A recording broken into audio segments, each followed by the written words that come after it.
My name's Dawn Schreibman, and this is Sassy Ella. And she's about 14 years old, and she has some challenges on her chest, and we're looking at putting her down. And I'm here to tell you some different things that might help you to make this decision. Everybody talks about the quality of life, and what is the quality of life? Well, it is supposed to be, are they eating, drinking, and going to the bathroom on their own? However, you have to take other things into consideration. Do you want to wait until your dog feels so bad when it goes to the bathroom in the house? Because they do. They know they're not supposed to do it. And do you really want to wait till they can't walk anymore and are so debilitated that they're feeling horrible and can't understand what's wrong with me, what's wrong with me? Not the best idea. Let's say your friend comes to you and says, my dog's sick and I'm thinking of putting him down. Worst thing you could do is tell them your story. They're not mentally able to hear your story. As a matter of fact, they're not mentally able to hear anything. I told my friends almost 2 weeks ago that I love them and I'm going through a rough time, and I didn't want to talk to them. I just wanted to focus on Sassy and what I needed to do.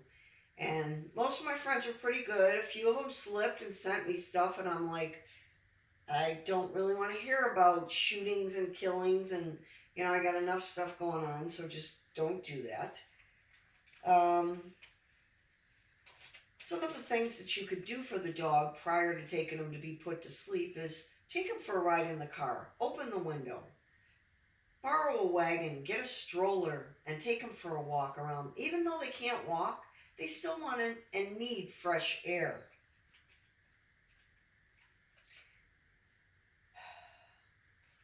Buy them a really good cut of meat, like a steak.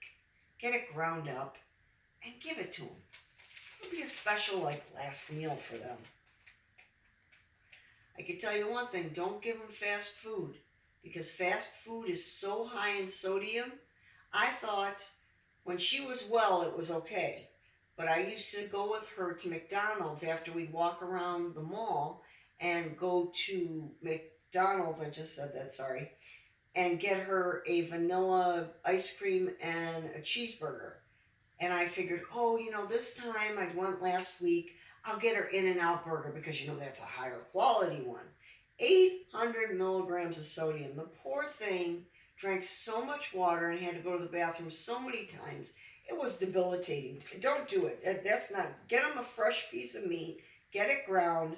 The sodium is not there. Things to do at home before you take her to get put to sleep. Dig the hole if you're going to bury them at home prior to doing it. Get the container.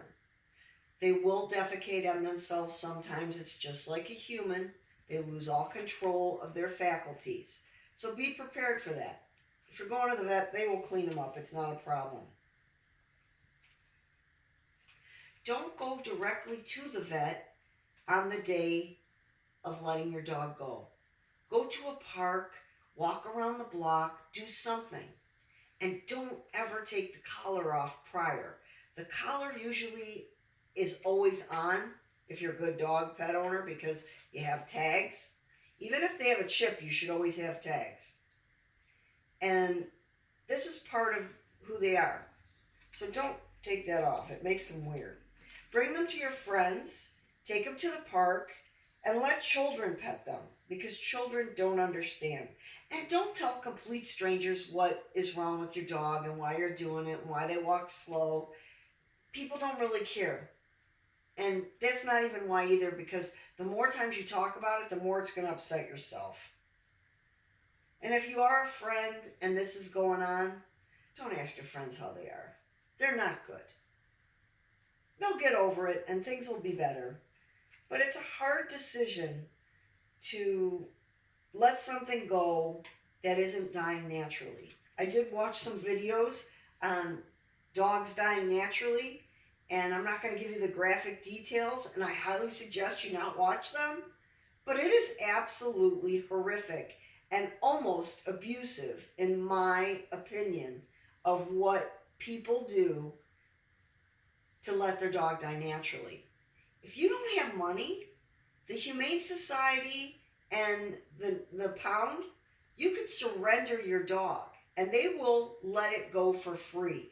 So don't tell me you don't have money. And if you don't have money, why do you have a dog? Because they cost money. Yeah, I get a little worked up over that. So when the day does come and you're doing it, it's cool to maybe have a little, sermon or something to say. In the Jewish tradition, when a person dies, we have a little button that we wear for the funeral. And then after the funeral, the rabbi cuts it to let people know that we've had a death. But normally you sit Shiva for 7 days, where you do nothing but mourn the death of your loved one. I have done that for my past dog. I don't know what I'm going to do this time, but the bottom line is people who are close to you and who care about you will understand. And they will love you for being honest with them. The whole thing is you have to do what's right for you, but more importantly, you have to do what's right for them. It's not about us. It's about them. I hope this was helpful. Please do the right thing. Take care.